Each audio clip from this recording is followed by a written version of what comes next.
이제 우리 오늘은 이제 기독론의 핵심이 되는 내용인데요. 그리스도가 이 땅에 오신 진정한 목적이 무엇인가? 인간의 죄를 사하러 오셨다는 것이 온 성경이 우리에게 증거하고 있는 말씀인데요. 그래서 오늘은 이 그리스도의 속죄에 대해서 오늘 함께 살펴보려고 합니다. 그리스도의 속죄.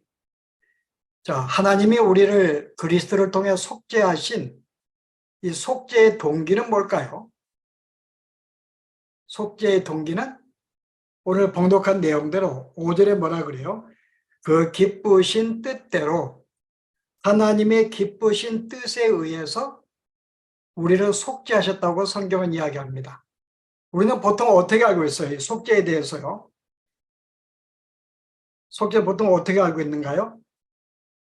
보통 이 예수님이 이 죄인들을 위해 대신 죽음으로써 어떻게 했어요? 하나님의 노를 진정을 시켰습니다. 그래서 우리가 그 사랑에 우리가 감사하다고 그러죠. 그래서 인간의 죄로 하나님이 굉장히 노하셨는데 그 노여움을 하나님의 분노를 이렇게 푸시기 위해서 십자가를 죽으셨다. 그래서 그 죽으신 사랑에 대해서 우리가 이제 감사하다고 하죠. 그러나 이것은 진정한 오늘 성경에 가르치는 그 속죄의 동기가 아닙니다. 만약에 하나님이 그리스도를 희생 어떤 이 제물로 받으셔서 그의 분노를 만약에 이렇게 어떤 이 삭감을 시킨다. 분노를 제거하신다 그러면은 우리는 하나님에 대해서 오해할 수가 있어요. 자, 어떤 오해일까요? 하나님은 우리에게 마땅히 죗값을 요구하시는 굉장히 냉정하신 분으로 우리가 하나님을 오해할 수가 있습니다. 마땅히 하나님 분노하셨고 그래서 그 분노를 풀기 위해서 죗값을 요구하시고 마땅히 이 죗값을 내가 받으시는 어떤 하나님의 어떤 냉정함 어떤 그런 인상을 받고 있는데요. 우리가 받을 수가 있는데 오늘 성경에 의해서는 어떤 그런 동기가 아니라 실제 하나님의 기쁘신 뜻대로 인간이 범죄하였어요. 왜 우리를 구원하셨는가? 하나님이 우리를 구원하기를 기뻐하셨기 때문에 우리를 구원하셨다고 성경은 가르칩니다. 이게 성경이 우리에게 주는 속죄의 하나의 동기라고 볼 수 있어요. 자, 그러면은 이와 같이 하나님의 기쁘신 뜻은 어디에 근거한 것일까요? 하나님의 속성에 근거하죠. 하나님의 속성 가운데 특별히 하나님의 사랑 그리고 그의 공의에 어떤 근거한 우리가 그런 어떤 속죄에 우리가 원인을 찾을 수가 있습니다. 하나님의 속성에 찾을 수가 있어요. 사랑과 공에 대해서. 그래서 하나님의 인간의 죄를 어떤 강구하심으로 용서함으로 말미암아 어떤 죄의 어떤 이 어떤 생명의 길을 주신 것, 이거 하나님의 사랑에서 기한된 것이고요. 그 인간의 죄값을 묻지 않으시고 오히려 다른 이에게 그 죄값을 묻음으로 말미암아 어쨌든 하나님의 죄값을 물으셨어요. 그 죄값을 물으신 것은 뭘까요? 바로 하나님의 공의를 충족하기 위한 것이죠. 그래서 실은 그래서 예수님이 이 땅에 오신 것은 바로 하나님의 이런 속성, 공의, 바로 이것을 하나님이 만족시키기 위해서 이 땅에 오신 것을 우리가 알 수 있습니다. 자, 십자가 죽음으로 말미암아 하나님이 뭐가 드러났어요? 하나님의 사랑이 드러났죠. 그래서 우리를 죄값으로 죽게 하지 아니하시고 그의 아들을 대신해서 죽으심으로 말미암아 우리를 사랑하셨음을 나타내 주었고요. 그다음에 아들까지도 죽일 수밖에 없었던 어떤 하나님의 공의로움, 그 공의로움이 있었기 때문에 예수님은 이게 어떤 기필코 십자가에서 죽을 수밖에 없는 우리가 이런 상태를 맞게 됐다는 것. 그래서 우리가 예수님의 이 어떤 십자가에 죽으신 바로 이 하나님의 속성을 바로 이렇게 기인된 어떤 거기에서 우리가 이 속죄가 이루어졌다는 것 우리가 볼 수 있는데요. 그래서 우리가 오늘은 예수님의 이 십자가의 죽음에 대해서 좀 생각을 해보려고 합니다. 이 뜻이 무엇인가?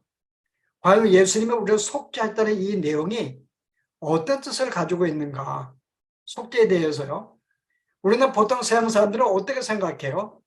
예수님이 십자가에 죽으신 것은 어떤 정치적인 문제로 어떤 로마와 이스라엘 정치적인 문제로 아니면 또 이렇게 어떤 사두개인들, 당시의 이스라엘의 종교인들과 어떤 예수님의 어떤 가르침이 어떤 정치적으로 대립된 관계였기 때문에 단순히 정치적인 희생자로서 보는 사람들도 있습니다. 세상인들은 보통 그렇게 생각하죠. 일반적으로. 정치적인 희생물. 또 하나는요. 예수님의 자기의 어떤 이 주장을 죽음을 고수하서라도 자기 주장을 계속 굽히지 않고 이야기를 합니다. 그래서 자기의 주장을 끝까지 내세우기 위한 일종의 순교자의 죽음으로도 또 묘사하기도 해요. 사람들은요. 그래서 우리가 이런 점에서요. 실제 우리가 이 예수님의 이 대속의 이 속죄 의미를 분명히 알 필요가 있습니다. 우리가 역사적으로 볼 때에는 수많은 잘못된 속죄의 개념을 교회에 가르쳐가지고 오랫동안 교회들이 방황한 우리가 역사를 가지고 있는데요. 오늘은 우리가 잘못된 가르침 가운데에서 크게 한 7개의 종류를 한번 뽑아봤습니다. 특별히 교회가 어떤 잘못된 가르침을 교회에 주었는가에 대해서. 자, 첫 번째 가르침은요. 속전설입니다. 속전. 자, 이것은 뭔가죠? 예수님은 이미 이 인간의 죄를 말미암아 사탄에게 갇힌 자가 되었어요. 그래서 갇힘에서 이렇게 풀어주기 위하여 그리스도가 누구에게 자기의 몸값을 대신 준 거예요? 사탄에게 자기의 몸값을 지불했다고 하는 것입니다. 그러니까 우리의 죄를 위해 십자가에 죽으셨지만은 그 몸값을 사탄에게 지불한 거예요. 왜냐하면 사탄에게 구속되는 자들을 속량시키기 위해서 그에게 몸값을 주었다는 거죠. 이게 속전설입니다. 그래서 우리가 이렇게 정확하게 알지 못하면은 그런가? 라고 생각할 수 있어요. 마치 사탄에게 당시의 몸값을 대신해 주었다는 것으로 오해할 수가 있습니다. 자, 두 번째는요. 만족설입니다. 만족설. 자, 인간은 죄를 짓는 순간에 하나님의 공의를 손상시킨 게 아니라 하나님의 명예를 손상을 시켰어요. 근데 인간은 이 하나님의 이 명예를 회복시킬 능력이 없습니다. 이미 손상이 되었어요. 그래서 예수님이 이 하나님의 이 실축된 명예를 다시 회복시키기 위해서 당신의 주원까지 당신의 생명을 내줌으로 말미암아 하나님의 명예를 회복을 시켰다는 거예요. 그래서 이런 어떤 하나님의 이 명예를 회복시킨 예수님이 너무나 기특해서 그를 기뻐하셨고 그에게 하나님의 상을 주려고 그랬거든요. 그랬더니 예수님이 나를 위해 주지 말고 바로 이 죄인들에게 주라. 그래서 어떤 이 대속의 어떤 명예를 회복시킨 그 상급을 바로 우리들이 받게 되었다는 것. 이렇게 가르치기도 합니다. 그래서 이게 어떤 명예를 실추시킨, 명예를 만족시킨 만족설로 우리가 이것을 부를 수 있고요. 또 하나는 도덕적인 감화설. 도덕적인 감화설은요. 하나님은 너무나 사랑이 크세요. 예수님도 마찬가지고. 너무나 사랑이 크신 분이기 때문에 항상 그 마음은 용서로 가득하신 분이에요. 그래서 이 하나님이 이 십자가를 통해서 당신의 사랑을 우리에게 나타내 주었죠. 그래서 우리는 십자가를 볼 때 어떤 마음이 있어요? 그 사랑에 감동이 됩니다. 그래서 내 마음에 깨어지고 내 마음에 감동이 받아서 마음이 부드러워지는 거예요. 이런 목적을 위해서 죽으셨다는 거예요. 그래 우리의 마음을 딱딱한 마음을 깨트리고 우리의 마음을 부드럽게 만들기 위해서 뭘 봄으로 말미암아 나를 향하신 하나님의 그 사랑에 감동을 받게 만들어서 그것으로 우리의 마음을 부드럽게 만들기 위한 이 목적으로 예수님이 십자가에 죽었다. 이게 도덕적 감화설입니다. 자, 또 하나는 모범설. 자, 모범설은 뭔가 하면은 예수님이 이 땅에 오신 목적은 무엇인가? 완벽한 삶을 살기 위한 거예요. 다시 말해서 예수님이 십자가에 죽으심은 하나님의 뜻에 순종하신 모범이라고 생각합니다. 왜냐하면 하나님의 뜻에 따라 죽으려 이 땅에 오셨기 때문에 내가 순종하여 내가 기꺼이 내 목숨을 내놓는 것은 하나님의 뜻에 철저하게 내가 순복하는 것이거든요. 그래서 하나님은 바로 이런 어떤 이 모범적인 완전히 순종하는 이 모범을 우리에게 보이시기 위해서 십자가에 죽으셨다는 거예요. 그래서 우리가 예수를 믿는 것은 뭐예요? 그의 하나님께 순종하였듯이 우리도 하나님의 뜻에 순종함으로 말미암아 구원을 받게 하기 위해서, 그래서 일종의 이미 본을 보이신 예수님이 죽음이 바로 그 모범적인 십자가 죽음이다라고 설명을 합니다. 우리가 본받게 하기 위해서. 자, 또 하나는요, 통치설입니다. 이 땅에 우리에게 주어진 도덕적인 삶을 완전히 실현하기 위해서 예수님이 십자가를 죽었다는 거죠. 이 죄가 얼마나 무거운가 하면은 그의 아들이 죽으면서까지 어떤 이 도덕을, 어떤 하나님의 이 도덕적인 윤리를 성취하셨거든요. 그래서 십자가 죽으시면 뭔가 하면은 이 도덕이 얼마나 준수하고 얼마나 엄함을 가르치기 위해서 그가 하나님이 그의 죽음을 받으셨다는 것입니다. 자, 이를 통해서 죄가 얼마나 무서운가를 깨닫게 만들어서 우리로 하여금 선하게 살게 만들기 위한 그런 목적, 더 이상 죄를 멀리하게 한 목적으로 예수님이 십자가에 죽으셨다.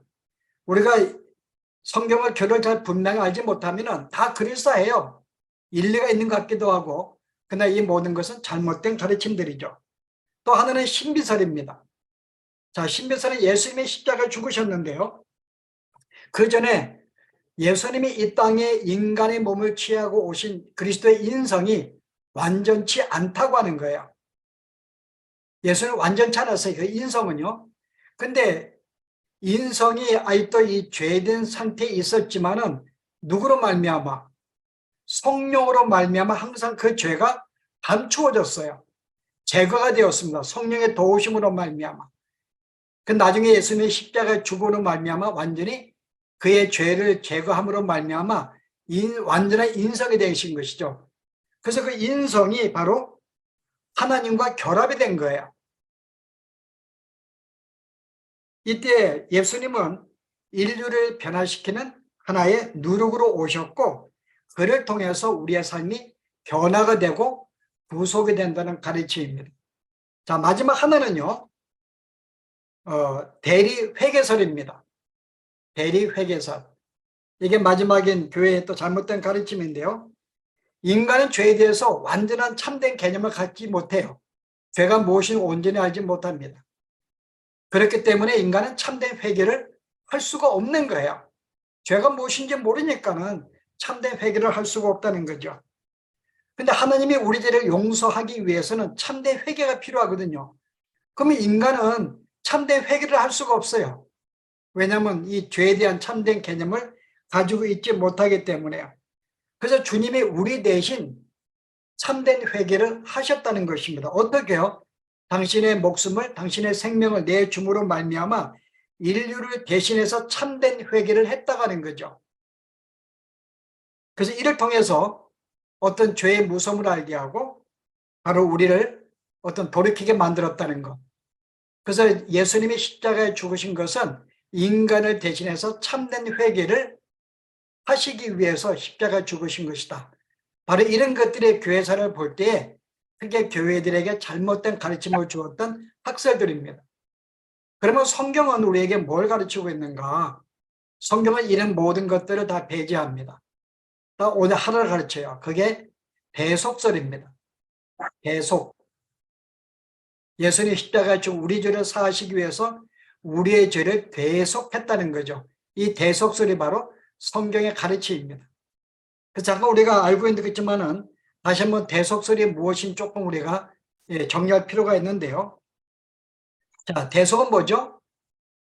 예수님이 인간의 죄를 대신해서 율법을 어긴 형벌을 대신 벌을 받으신 거예요. 이게 대속입니다. 나를 대신해서 벌을 받으신 것. 자, 이런 점에서 구약의 모든 이 제사 제도는 바로 이 그리스도의 대속의 그림자의 모형이라 볼 수 있습니다. 왜냐하면 구약시대 제사는 어때요? 구약의 제사를 드리는 목적은 뭐야? 인간을 위해서 뭔가 하는 게 아닙니다. 하나님을 위해서 뭔가를 하는 거예요. 자, 그게 뭐예요? 하나님은 뭔가 합니다. 이미 인간이 죄를 말미암아 하나님과 인간이 분리가 되었는데 다시 이 관계를 화복을 시키기 위해서 하나님이 이 제사는 인간의 죄를 짐승에게 대신 전가해서 죄값을 물음으로 말미암아 하나님의 노를 풀게 만든 바로 이게 대속이죠. 그 내 대신 죽음을 다른 것을 죽임으로 말미암아 그 죄값을 받으셨고 그래서 분노를 푸시는 거 대신 화목하게 만듭니다. 자, 이런 점에서 구약의 모든 희생제물은 그리스도의 모든 대속의 하나의 모형이라고 볼 수 있죠. 실제 예수님이 이 땅에 오셔서 희생 제물과 같이 당신의 몸을 드림으로 말미암아 내 대신 죽음으로써 우리의 죄값이 보상이 되었고 죄가 면제가 되었고 의로운 존재가 되었고 그래서 하나님께 다시 받아짐이 되어서 우리가 화목한 관계가 되었다. 이게 신약의 가르침입니다. 이게 바로 이제 대속설이죠. 그래서 우리가 이 대속설을 우리 하나님의 구속에는 크게 신약에는 네 가지 용어로 쓰여요. 하나님의 이 구속에 대해서 첫째가 뭔가 하면은 대속물로도 많이 표현하기도 하고요. 구속이라는 단어를 쓰기도 하고 또 화목 제물로 오셨다고 우리가 말하기도 하고 희생 제물로도 오셨다고 말합니다. 어떤 대속물, 구속, 화목 제물, 희생 제물 바로 이 네 가지의 용어는 다 대속과 연관된 거죠. 구속물은 알죠? 대속물이라는 것은 나를 대신해서 대속 물건 내가 사탄에게 갇혀 있기 때문에 나를 대신해서 값을 지불하고 나를 풀어주는 것 이게 대속의 의미입니다. 그 다음에 구속은요 똑같죠. 자기의 몸을 대신 값을 지불해 가지고 빼앗긴 것을 다시 구속하는 것 동일한 개념들입니다. 때로는 화목제물로도 표현해요. 나를 대속의 죽음으로 말미암아 하나님의 진노를 부시고 하나님이 우리와 화목하게 되었다는 화목제물로도 이야기하기도 하고요. 또 하나는 희생제물 나의 죽음을 대신해서 희생하셨기 때문에 희생제물로도 표현합니다. 그래서 구약에는 이 짐승을 잡을 때 나의 모든 죄를 대신 어떻게 해요? 모든 짐승한테 전가가 되어서 나를 대신해 짐승이 희생이 되죠. 그래서 그를 통해 내 죄가 사함받는. 그래서 특별히 성경에서는 예수님의 십자가 죽으심에 대해서 이 네 가지 용어들을 보통 씁니다. 대속물로 말하기도 하고 구속이라고 말하기도 하고 화목제로 말하기도 하고 또 희생제물이라고 말하기도 하죠. 바로 예수님은 이 목적을 위해서 이 땅에 오신 것입니다. 대속물로, 희생제물로, 화목제물로 우리를 대신해 구속을 하시기 위해서 이 땅에 오신 것이죠. 그러나 또 한 가지 이 속죄라는 의미에는 꼭 어떤 인간의 죄를 대신한 이 의미가 있는 게 아닙니다. 그리스도와 한 몸이 되었다는 의미도 있어요. 속죄에는요. 무슨 말이에요? 예수님이 십자가 죽으신 것은 나를 대신해서 내 죄를 전가를 받아서 혼자 죽으신 게 아니에요. 로마서에 뭐라 그래요? 예수님의 죽음은 내가 예수님 믿는 것은 그와 하나가 된 것이다. 그래서 그가 죽는 것은 결국은 나의 죽음도 의미한다. 그래서 연합의 의미죠. 그 예수님만 죽으신 것이 아니라 내가 예수님과 하나 된 존재로서 그의 죽음은 나의 죽음도 의미하죠. 결국은 내가 스스로가 죄값을 내가 죽음으로 값을 지불했다고 성경은 말해요. 그래서 예수님의 부활은 또한 나의 부활도 됩니다. 이런 점에서 구속은 나를 대신해서 십자가의 어떤 이 죄를 대속했다는 의미도 있지만요. 또 연합이라고 하는 다른 의미도 가지고 있습니다. 그래서 우리가 이런 예수님의 속죄에 대해서 오늘 함께 우리가 마지막 남겨야 될 교훈과 도전을 살펴보기 원하는데요. 자, 이제 성도는요. 예수님의 대속으로 말미암아 이제 우리는 율법의 굴레에서 해방이 되어서 자유의 몸이 되었습니다. 현재 이게 우리가 예수님의 대속을 통해서 우리가 누리게 된 우리의 자유이죠. 여러분이 로마서 7장 1절에 보시면은 우리가 이 비유를 잘 설명하고 있는데요. 우리의 대속한 이 상태에 대해서 우리가 대속하게 된 상태가 어떠한지를 로마서 7장 1절 보세요. 형제들아 내가 법 아래 있는 자들에게 말하노니 너희는 그 법이 사람이 살 동안만 그를 주관하는 줄 알지 못하느냐. 남편 있는 여인은 그 남편 생전에는 법으로 그에게 매인받으나 만일 그 남편이 죽으면 남편의 법에서 벗어나느니라. 그러므로 만일 그 남편 생전에 다른 남자에게 가면 음녀라. 그러나 만일 남편이 죽으면 그 법에서 자유롭게 되나니 다른 남자에게 갈지라도 음녀가 되지 아니하느니라. 그러므로 내 형제들아, 너희도 그리스도의 몸으로 말미암아 율법에 대하여 죽임을 당하셨으니 이는 다르니 곧 죽은 자 가운데서 살아나신 이에게 가서 우리가 하나님을 위하여 열매를 맺게 하려 함이라. 자, 여기에는 인간이 예수 믿기 전에 우리의 상태와 믿음의 상태, 이 대속의 전과 후의 결과가 무엇인지를 아주 자세하게 예화로 설명하고 있는 내용인데요. 자, 보세요. 이미 어떤 굉장히 많이 요구하고 있는 신랑에게 결혼한 여인이 있습니다. 그 여인은 남편의 요구를 충족시키지 못해요. 그리고 내가 거기에 잘못하게 되면 늘 벌을 받습니다. 이게 바로 우리가 그 대속 전에 우리의 상태였죠. 늘 우리는 충족시키지 못해요. 그 어떤 모든 뜻에 우리는 완벽하게 수행하지는 못합니다. 항상 우리가 거스리고 부족함을 느끼고 그래서 형벌을 받고 있는 상태죠. 근데 이제 그 신랑이 죽었어요. 신랑이 죽는 순간에는 어떻게 돼요? 거기서 완전히 구속해서 우리는 완전히 벗어나게 됩니다. 마치 우리가 옛날 죄값 있을 때에는 우리가 함께 모든 그 율법에 우리가 속박을 받아서 책망을 받고 했지만은 이제 우리가 십자가 죽음으로 말미암아 우리는 죽은 자가 되었어요. 우리가 죽음으로 말미암아 더 이상 우리는 거기에 얽매이지 않습니다. 신랑이 죽든 신부가 죽든 한 사람이 죽게 되면은 그 범에 얽매이지가 않게 되죠. 그래서 우리가 죽음으로 말미암아 여기서 성경은 말하기를 옛 신랑이 죽음으로 말미암아 더 이상 이제 그에게 속박된 관계에서 벗어나게 되었다. 그리고 이제 새로운 신랑과 결혼함으로 말미암아 자유몸이 되었다는 거죠. 새로운 신랑은 어때요? 어떤 것도 요구하지 않습니다. 네가 이것을 지키면 뭐 어떡하고 못 지키면 벌 주겠다는 그런 규정을 우리에게 안 주었어요. 나를 사랑해서 나를 당신의 기쁜 뜻대로 나를 당신의 신부로 삼으신 거예요. 내가 죄인 된 거 알고 원수된 거 아십니다. 기꺼이 나를 위해 당신의 몸을 대신 드림으로 말미암아 대속하셨고 나를 살리셨어요. 그리고 우리에게 아무것도 요구하지 않습니다. 아무것도 요구하지 않아요. 자, 그러면 어떤 상태가 돼요? 바로 이게 이제 그리스도인 상태인데요. 그래서 오늘 제가 여러분 교환해 보시면은 그러면 그리스도인은 어떤 존재들인가?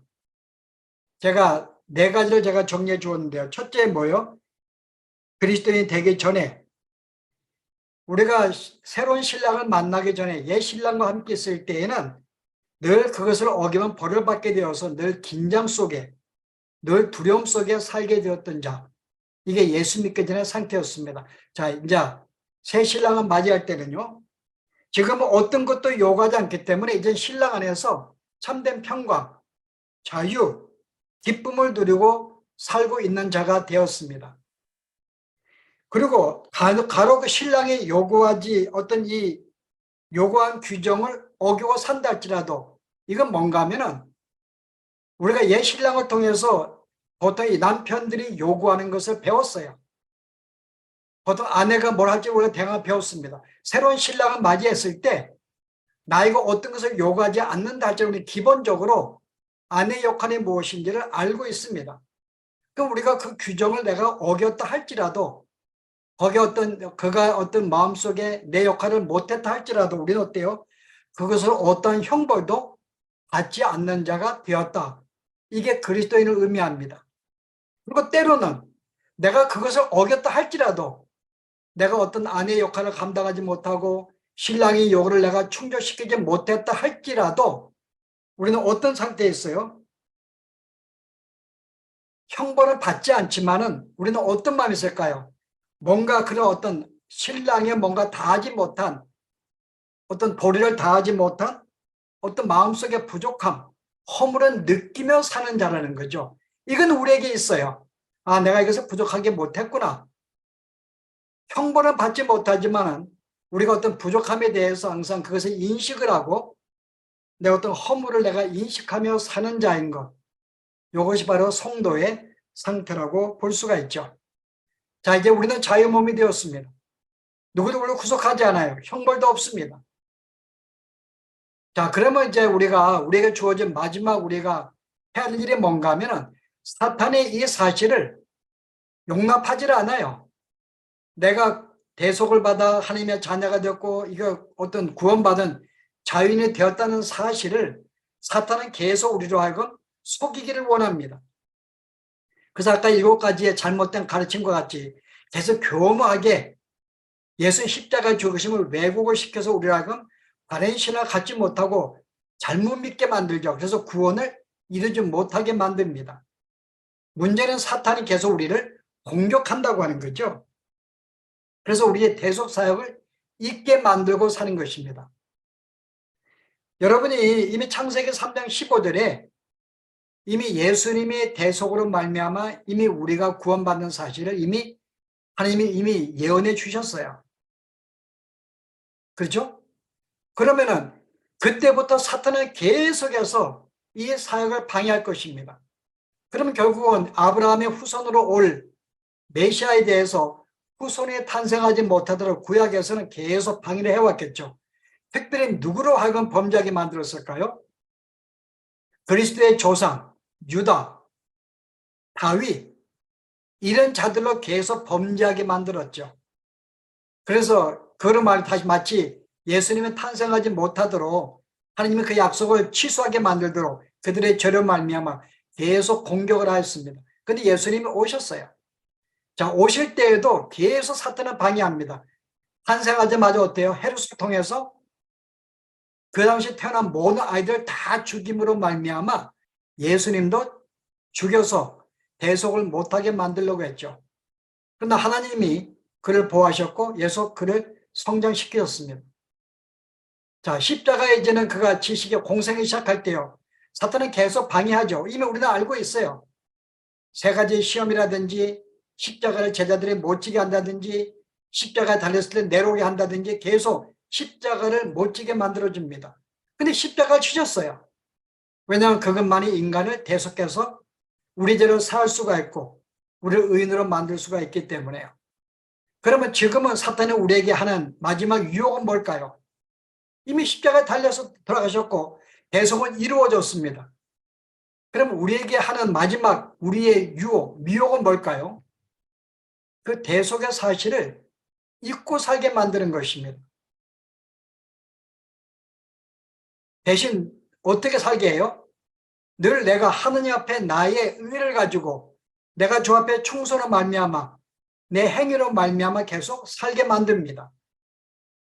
그 내가 어떤 말씀에 순종하고 그러면 내가 내 당당함으로 주 앞에 고개를 들기도 하고 내가 죄를 지으면 부끄러움을 느껴서 고개를 숙이기도 하고 여전히 나라는 존재가 얼마나 주 앞에 순종했는가 얼마나 말씀에 내가 충성했는가 내가 그것으로 말미암아 항상 주 앞에 나아가도록 내 마음을 붙잡고 있다는 거죠.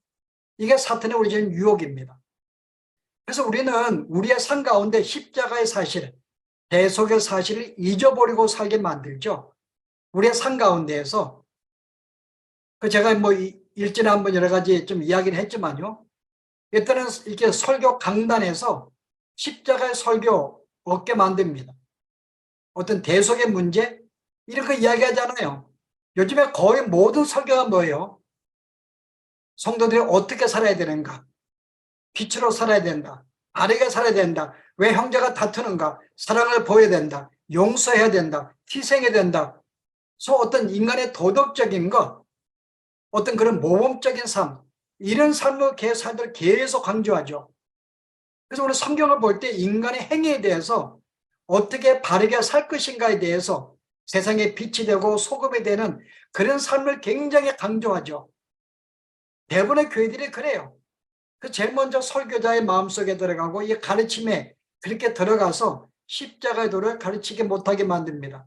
그 결과로 성도들은 십자가의 어떤 사건보다는 십자가는 뭐예요? 여전히 내가 부족함을 인식하고 내가 십자가 주님이 아니면 저 앞에 나갈 수 없다는 걸 인정하고 그의 은혜에 감사하고 여전히 부족함을 느끼면서 더 주 앞에 의지하는 어떤 이런 삶보다는 여전히 내가 오늘도 주 앞에 순종해서 오늘 내가 주 앞에 열심히 기도해서 열심히 내가 주 앞에 충성함으로 말미암아 열심히 예배하고 성경 보고 내가 주 앞에 이런 삶을 삶으로 말미암아 주님을 기쁘시게 하겠다는, 물론 예수를 믿게 되면 이런 삶은 자동적으로 우리가 할 수밖에 없지만요, 또 해야 되는 거지만은, 그러나 사람은 이걸 통해서 계속 나라는 존재를 계속 주 앞에 내세우려고 하는 이런 삶을 살게 만들죠. 그래서 이 사탄의 마지막 우리의 공작은 여전히 어떤 대속 사역을 있게 만들면서 십자가 없는 여전히 나를 주 앞에 나아가도록 만드는 우리의 행위로, 우리의 모습으로, 우리의 선함으로 나가게 만드는 계속 이 착각을 우리에게 주겠다는 사실, 이게 오늘날 사탄이 우리에게 주는 마지막 이 유혹, 최종의 유혹이 아닌가. 그래서 우리는 이 사실을 기억하면서요, 우리는 우리가 어떻게 구원을 받게 되었는지, 바로 그의 그리스도의 구소된 것을 알고 우리가 그 은혜에 감사하고 기뻐하고 또 주님께 의지하고 늘 부족함을 느끼면서 우리가 살아가는 것이 우리의 삶의 참된 모습이 아닐까, 이렇게 오늘 함께 말씀을 나눠봅니다.